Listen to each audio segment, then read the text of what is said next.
Hello, everyone, and welcome to the Gillcast Week 7 wrapping up. You're either listening to this on the Sports Grid Fantasy Football Podcast or the RotoGrinders Fantasy Football Podcast feed. I'm Davis Maddock, joined by Sammy Reed and Mr. Nate Noling on a somber occasion. Rest in peace to DK Metcalf, likely torn ACL. Breece Hall, likely torn ACL.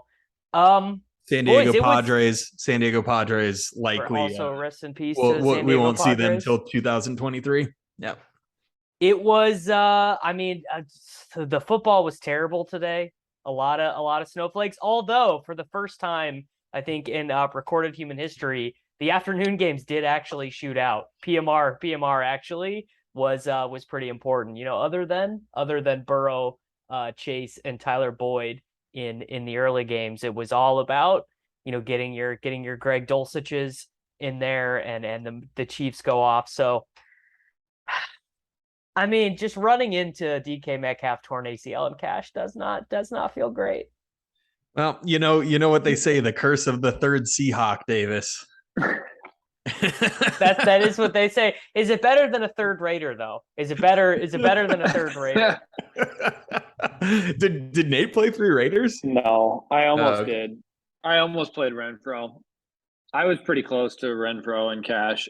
Like, man, this slate was hard. It was hard. I thought it was a crappy day of football, obviously, but like even going into lock this morning, it was hard. I mean, we've talked about this a lot on the show, but like the last couple of weeks, having high-priced quarterbacks that you could like spend a significant portion of your salary and be comfortable with how you were spending it. There was nobody I felt comfortable with spending this week on. Outside of the running back position, none of the wide receivers I felt great about. Even CeeDee Lamb was like the chalkiest wide receiver I didn't feel great about. Like I didn't feel excited about almost anyone in my lineup. So decisions were just, it was hard to come by this week to build. See, I'm the exact opposite. This was my happy place. Pay down at QB, pay down at tight end. This is my shit, baby. Woo! It felt good. I felt right at home. Anyone who played Mark Andrews or Gerald Everett or whatever, I know I lost this week, but you're worse than me if you didn't pay him in price tight end this week. Come on. In cash, that's real bad. Davis, weren't you texting us that you wanted to play Everett this morning? Well, okay, so we'll do the little rewind. Okay, guys, so just as we get into it, DraftKings is down right now. It's like displaying things intermittently, so we're not going to have like all of our normal, like I don't have like the percentages pulled up from the massive $50 double up and everything. But I think one thing we can be pretty sure of is I think me and Sammy smashed and you didn't. That is correct. For sure. That is so correct. I played what actually was the top blended optimal, but was not really duplicated. The most duplicated roster construction was Geno Smith, Josh Jacobs, Kenneth Walker, Austin Eckler, CeeDee Lamb, DK Metcalf, and then 5K wide receiver of Renfro, DJ Moore, Romeo Dubes, and Foster Moreau with the Jets defense. So what I did versus that was I played Joe Mixon instead of Austin Eckler and played Chris Godwin instead of a 5K wide receiver. Oh my God. You didn't. I mean, this is great because I haven't been able to look at our labs. You didn't play Eckler. Jesus. Which I think didn't play Eckler. I think if you tell me the score of all of these games, I think I probably actually just play the same team. I think if I know that the Buccaneers are down the entire game, I think I just jam Godwin. And I think if I know that the Bengals, they score 45, I think I just play Mixon. I don't actually I get Mixon. Like, I think Mixon wasn't a bad play to me. Like, Mixon was one of those guys who all of the expected metrics showed that he had massive regression coming from a touchdown standpoint. Like, I don't think Mixon was bad, But Eckler right now is like getting the best volume in the league. I just there's no reason to fade him. He's not getting the best volume in the league. Yes, Josh Jacobs is getting Davis. the best Yes, volume he is. in the league. Dude, so I texted it. This is for the listeners. I texted these yokels on, what was it, yesterday or Friday, and I said, you guys, I've had an epiphany. It's Austin Eckler and cash. And Davis like started dunking immediately. And as the week wore on, certainly started popping in the optimals. But Davis is like, I'm not paying $8,300 for a timeshare back. And bro, it doesn't matter that he doesn't play all the snaps. He has the highest amount of high value touches. He just gets an enormous amount of work through the air. And now they're using him in the red zone. They were a little iffy on it like the first game or two, but like he's been scoring a ton of touchdowns. Like, I was gonna play Eckler until I determined that Keenan Allen was gonna play. And I thought the best Eckler team included DeAndre Carter at 3,700. And I think the DeAndre Carter thing was bad. I think sometimes when we have these late news situations, we like overvalue guys. Like DeAndre Carter wouldn't have been a jam if Keenan was ruled out on Wednesday. DeAndre Carter would have been less than 10% owned in cash, and instead it became the talk of everybody. I mean, DeAndre Carter got 7 targets in a game Keenan played anyway, so he probably would have been a pretty good play. No, I don't think DeAndre Carter would have been that good of a play. I don't think.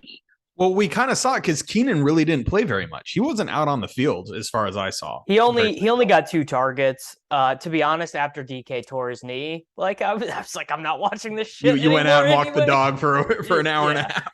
Yeah, I was like, it's like, and obviously my team would have been fine had DK not torn his ACL. Would it have? We should tell the listeners what our teams actually were. So I played Davis. I don't think it would have.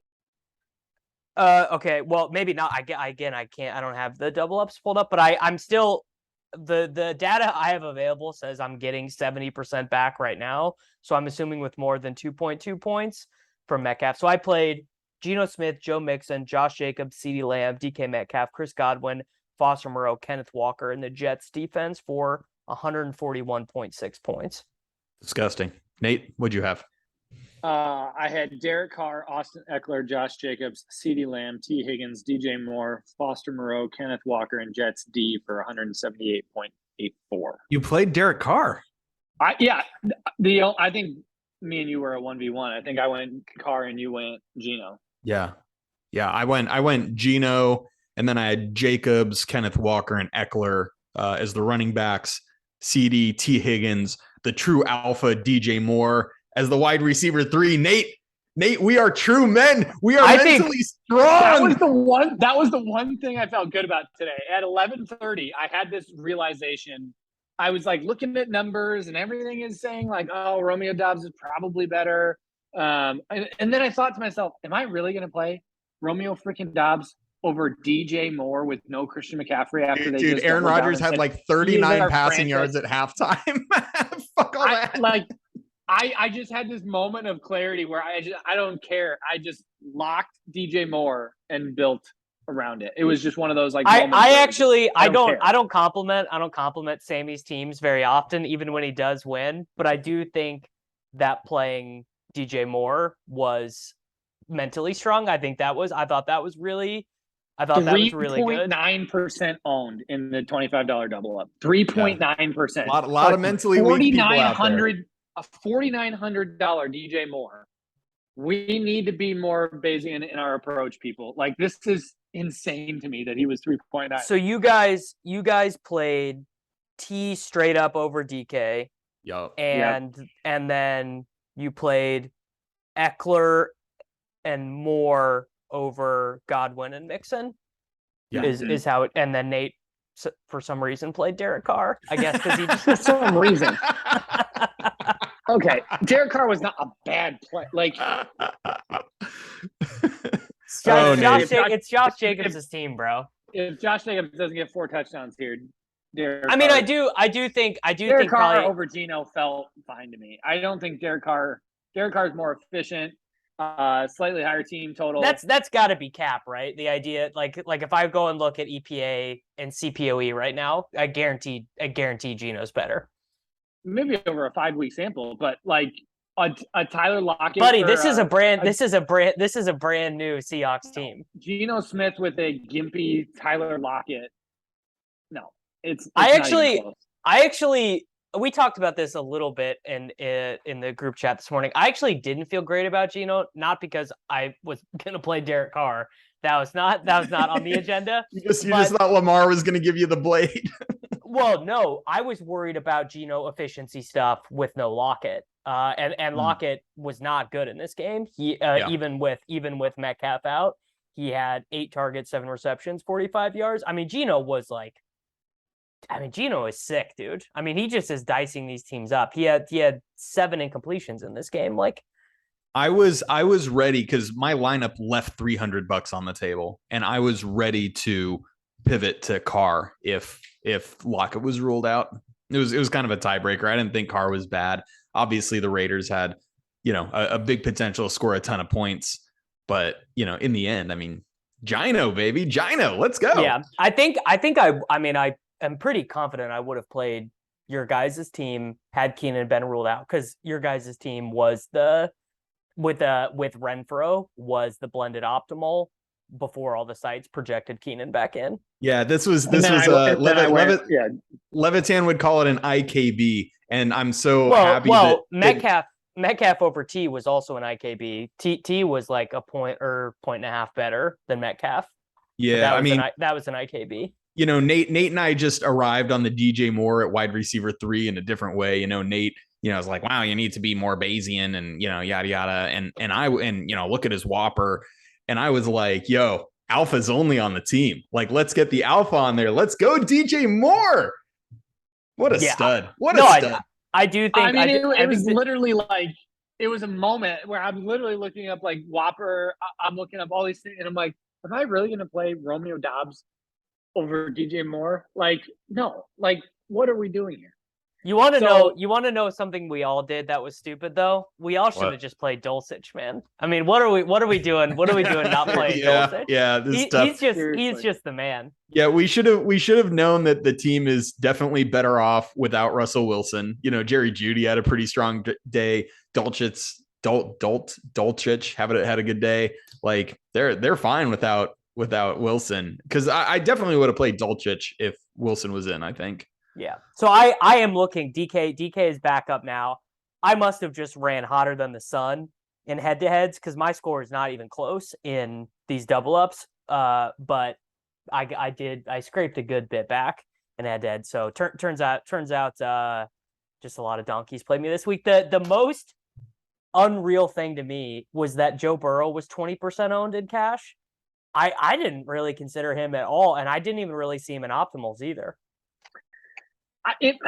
Sometimes I see these ownership things like flip over, and I'm like, there must be a site that I just don't look at or run in that group that pushes out an optimal that gets these guys to 30% or something. I mean, like, Dubes was not in any optimals either, and he was 23% owned in cash. Damn it, I love that you call him Dubes. It's way better than Dobbs. Dubes is way better than Dobbs, and I got a lot of people were on him. I think ETR had him higher. I think a lot of people had him as the highest of those 3 wide receivers. Yeah, his like expected points, I think, are a little bit higher. But I just think at the end of the day, the he's last definitely 2 weeks, not. The last 2 weeks, his air yards have been up, but at the end of the day, he's still not even the number 1 on that team. It is still Allen Lazard, and so DJ Moore is a number 1, and certainly like. Obviously, the Tampa Bay Carolina game didn't go how we thought it would go, even though we probably should have known that Brady continues to be big dust and they would suck. But the way that the game was supposed to go is that Carolina was down and wouldn't be able to run the ball against Tampa, and they'd at least have to throw the ball a decent amount. And they have one good receiver, and that's DJ Moore, and he was going to get 8 to 10 targets and hopefully make a little bit out of them. You guys made the right play. I'll admit when I play bad. Honestly, it was so the team that I was looking at had a 5K wide receiver in it, and with Eckler, and I was like, I'm not playing Renfro just for the swaps. Like, I hate Hunter Renfro. I don't think he's good. Like, I'm not just playing a 5K wide receiver in the late slate just for swaps. Like, I'm not. You don't think he's good? Not really. I mean, he's like good the way he's the good the way like a lot of slot wide receivers are good. Like they can beat the zone. He's good the way that like Juju's good. Like Juju can like beat the damn, you're down bad, buddy.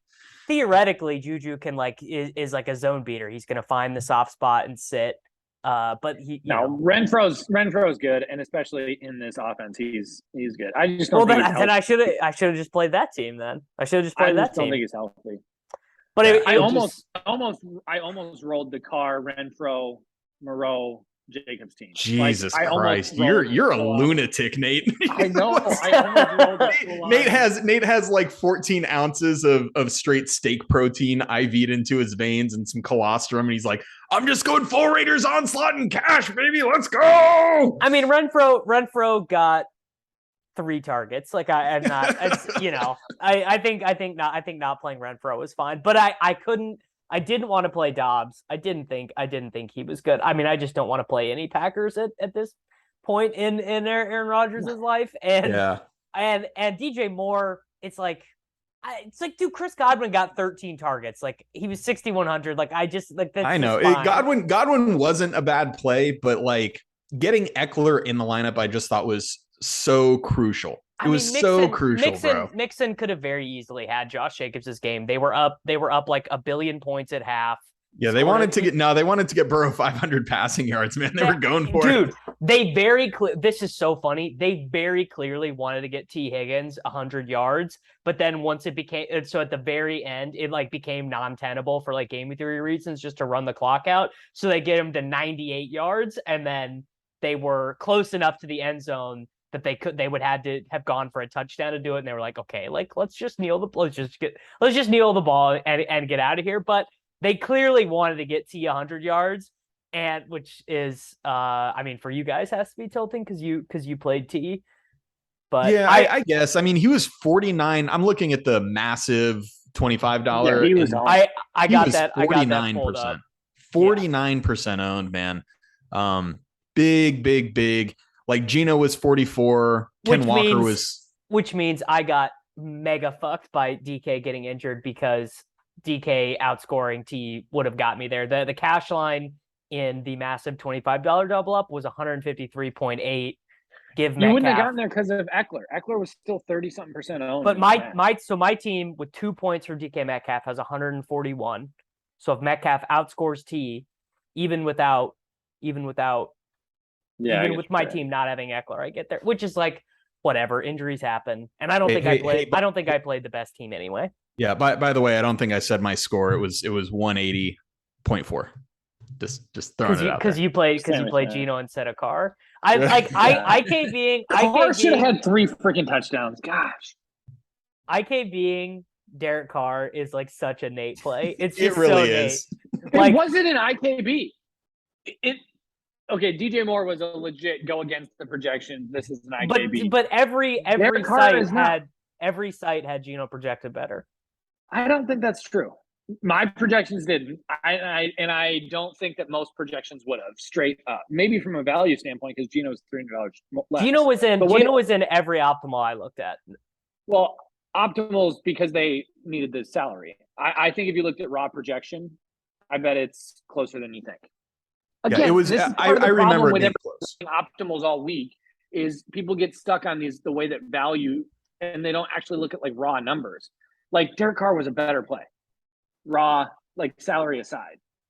Wait, but Nate, you got to understand, like Gino is good and Derek Carr is average. Like that's the thing. You got to watch the tape a little bit. Gino is balling his ass off. Nate needs 2 more years of Gino balling before he can consider this as part of his priors. He needs the sample. I mean, Nate, you're probably gonna not have to deal with that reality because without DK Metcalf, without Lockett healthy and Lockett getting older, it's gonna be tough. Although, I mean, you do have to say, like DK Metcalf leaving after 1 quarter and Lockett playing hobbled, like.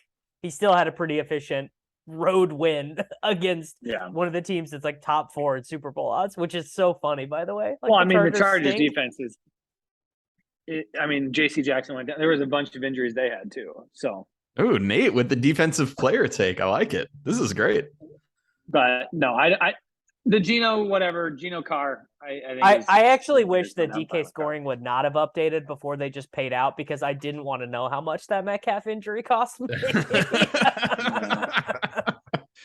Well, Marquise Goodwin went 4 for 67 and 2 touchdowns. What did other people play? So I'm looking at the massive $20 double up right now. It looks like a lot of people played Kate Otten instead of Moreau. They ended up getting that one correct. Oh, yeah. That was tilting. Oh no, yeah. I mean, was it correct? I mean, it wasn't until the last. Oh, not correct. Not correct in a vacuum, but correct. I think it was fine in a vacuum. I think you were splitting hairs with those guys. Yeah. TBH. It looks like the most duplicated team was, maybe not one of the most duplicated teams. The team teams. that I saw the most in head-to-heads was Gino, Eckler, Jacobs, Walker, CD, T, Romeo Doubs, Otten, and Jets. I think that was the most duplicated. So we just buried everybody with DJ Moore. So DJ Moore literally was the leverage point. Sammy. Man, like that just was alpha status. Alec Pierce was 18% owned. Oh, all right. So some site that we don't know of was counting them. I would say, with how condensed the information is getting and how condensed the plays are, I don't hate the strategy of just 1v1ing a massive train at a spot like that, like going DJ Moore over Dobbs or whatever, because you're like chopping a lot of I don't know. I feel like that's got to be good. I mean, you're definitely ramping up the variance. Like, I wasn't thinking about that really when I was playing Moore. I didn't really know what lineup people were going to play. I just thought Moore was better than Dobbs because he's an alpha and Dobbs is a beta. I did not realize it was going to leverage me 8 times versus the field though. Yeah. But the move, as Levitan would say, is just to play as many head-to-heads as possible, because some of these teams that people are going to turn over are going to be so bad. Yeah. Which is always true. I mean, I was just looking through. I beat a couple guys who played Burrow because they didn't play Kenneth Walker. They didn't play Josh Jacobs. Yeah, they're tripping. What was Lamar owned? Did people get up to Lamar? I don't see any teams. With Lamar, but Lamar was hard to build through. It was hard to build the rest of the lineup. But I actually do think in a vacuum, Lamar wasn't a bad play. I tried to build a Lamar team and couldn't find anything. Yeah, I went Lamar in tournaments. I thought Lamar was fine. I wouldn't shame anybody if I saw it flip him over in the head-to-head.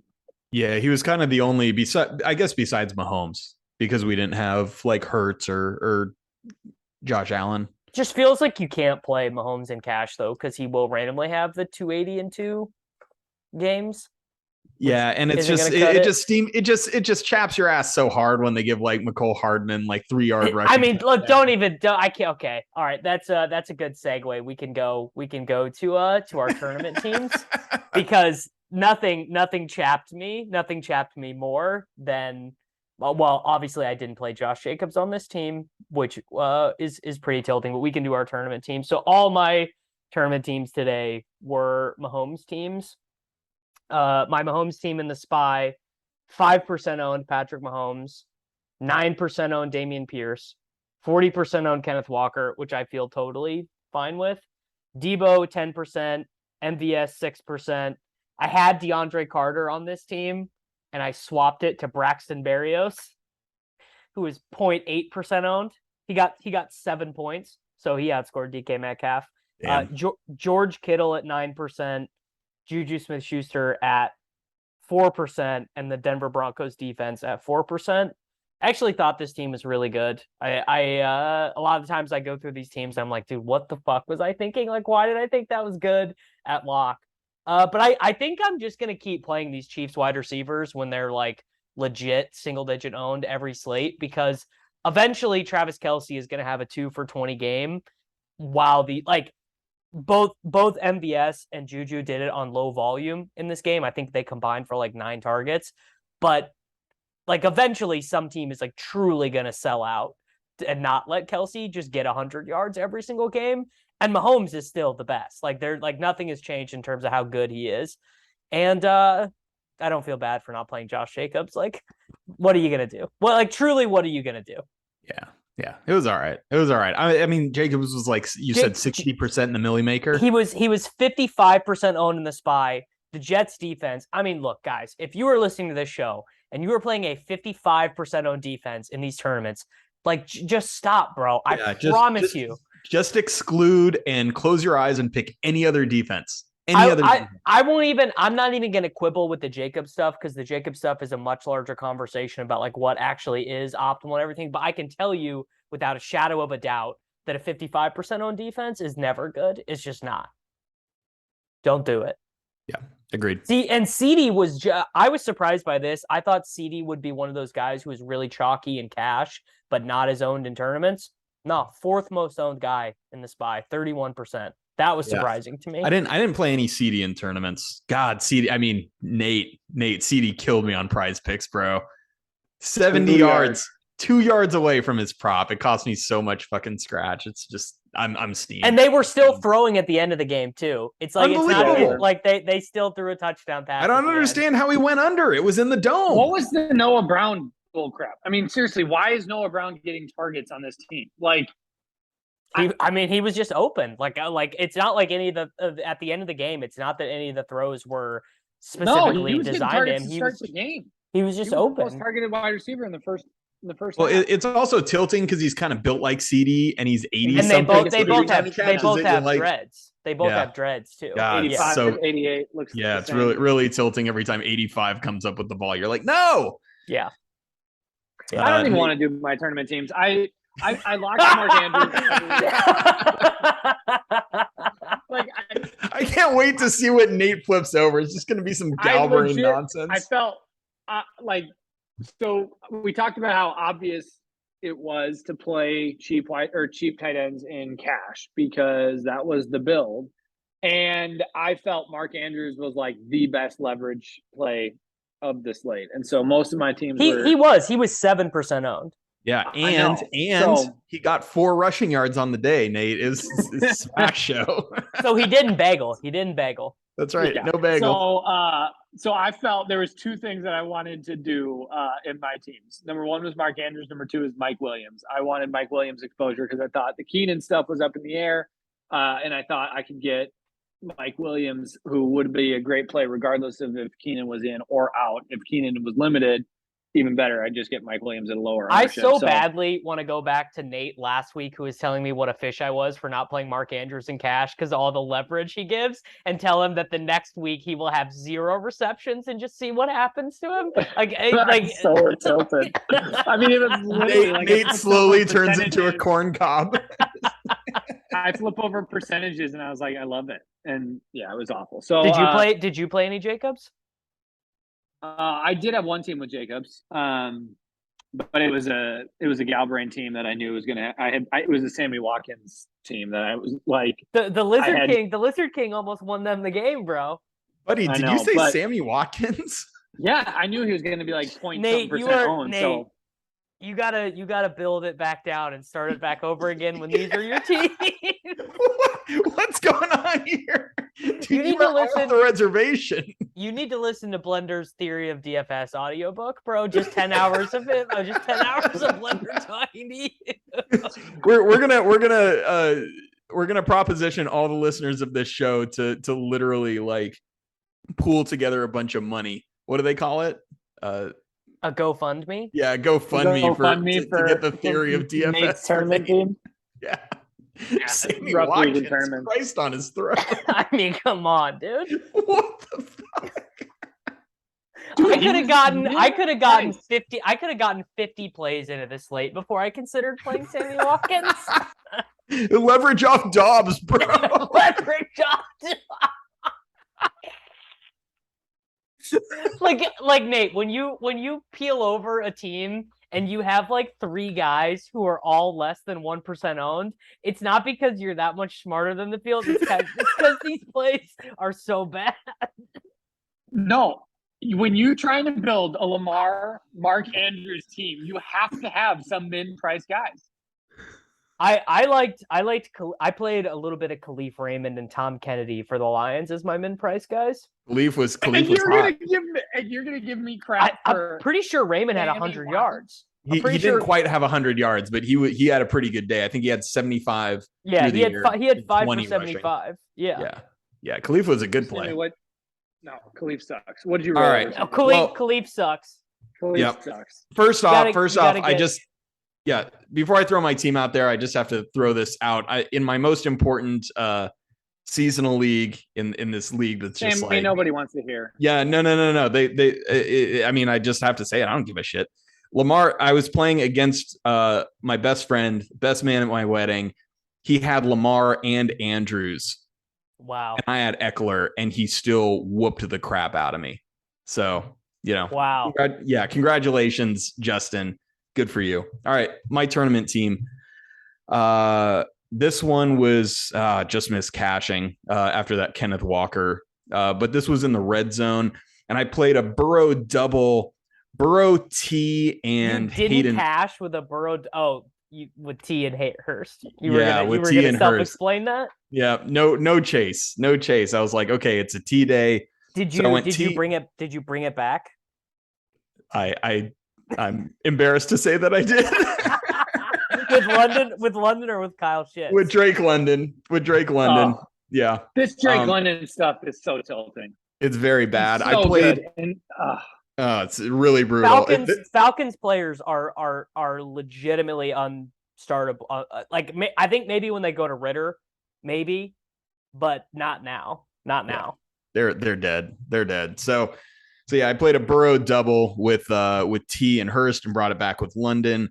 I played Dameon Pierce and Devontae Adams to get off of Jacobs. So uber leverage. I thought Adams was probably the best, like in a vacuum, GPP play of the slate. Yeah, I thought he was a great play. I actually did play some Jacobs in tournaments, but on this team, I really just wanted to get fat leverage off of him. So yeah, went with the other side with Dameon Pierce and Adams. They did okay. Who else did I play on this team? I played Kenneth Walker as my other running back, and Jesus. The Tennessee Titans. That's why this team did well. The Tennessee Titans. So they scored 19. So this team scored 159.94 despite its shortcomings, but just came really close and didn't cash. It wasn't Walker. I had Walker. It was the last Eckler receiving touchdown that buried it. Yeah. So I sorted by ownership at wide receiver in the SPY, which is I think the response to Jacobs being the best play of the slate at 60% or whatever, your inclination is like, geez, you just gotta smash the chalk, bro. CD Lamb, 31%, 10 points. T. Higgins, 21%, 14 points. Amon-Ra St. Brown, granted injury, 1.4 points.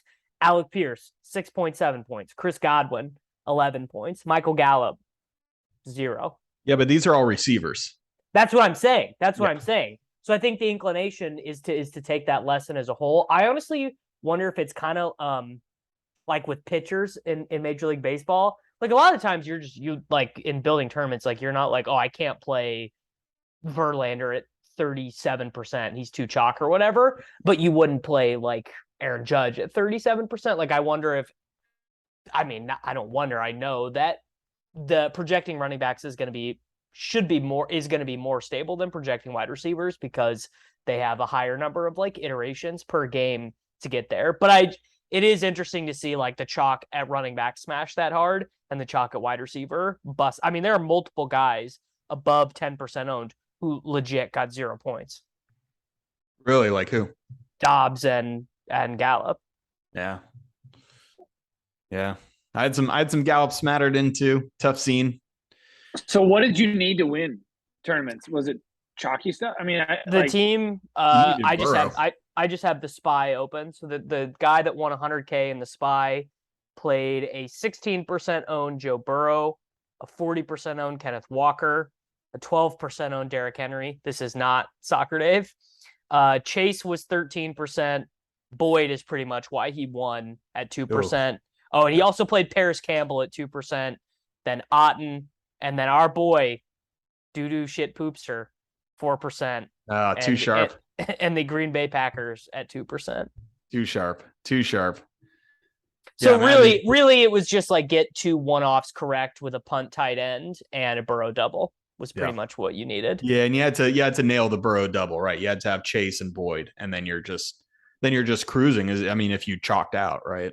Yes. And you got one off like Juju in there. Well, I mean, this guy could have just played stone chalk. Like I guess had Henry been a late game guy, but he could have swapped to if he had a late game guy, if he had whoever, he could have played Jacobs with that start. He could have played Jacobs. He could have played Eckler. He could have played whoever. Yeah.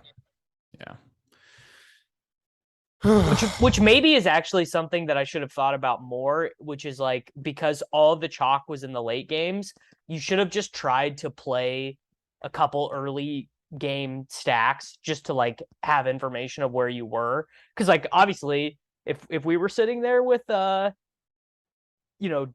Chase, even throw Drake London in there or whatever, like with 0, or I guess 1.9, like you still could have played Jacobs with that, I think. I guess. If you were down, you wouldn't have kept Jacobs. But Juju was a late guy, and he didn't know that Juju had smashed yet. Had smashed, yeah.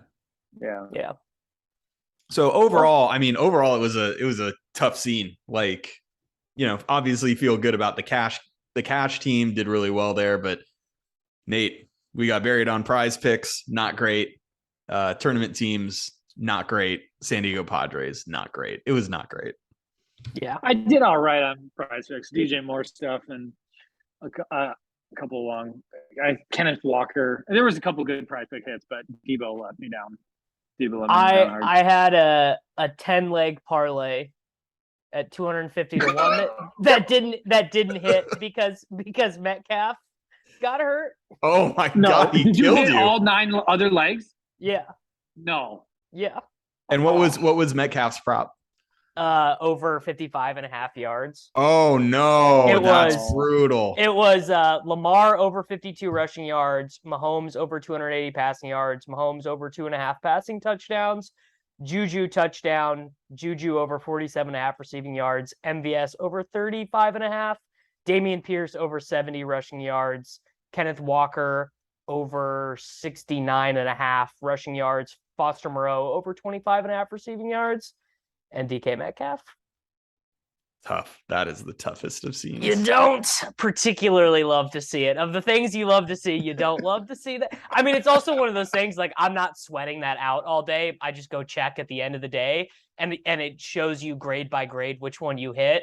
And then you see all the green dots, and then you see the red slash through on the Metcalf, and you're like, wow. Great. The dingleberry on top of your poop Sunday of today's Sunday. That's very the same game parlay stuff is actually like incredible though. Like, I totally understand why people love that stuff. I mean, it is nothing but pure degen. And my book only lets me do overs too, so it's like it's even better. Like you can only do overs only. It's up only, overs only. That's how I know I'm a square. Like literally 90% of my Prize Pick stuff is overs. I mean, you just gotta find the good spots where the Yeah, I'm just happy I got Nate to actually respond to a Prize Picks prod. This is good. Yeah, really yeah. good. The people love the updates. That's right. Yeah. My Matt Collins unders though, that one hurt. Oh, the slappies with Matt Collins. I mean, that's what you get for turning your back, Nate. Nate, you should have just played 5 Raiders. I should have. It's always next week. It's always. I mean, yeah. Luckily, the DK balance is full, so it's fine. If we liked Josh Jacobs at 60% owned, we're gonna love him at 75% owned next week. Who's he play? I just saw someone make that joke on Twitter, so I assume that they play at the Saints next week. I don't know. He'll probably be like 6,800 though. Yeah. So then we'll just simply have to do this all over again. All right, let's get out of here, boys. Everyone, thank you for listening. We'll be back next week.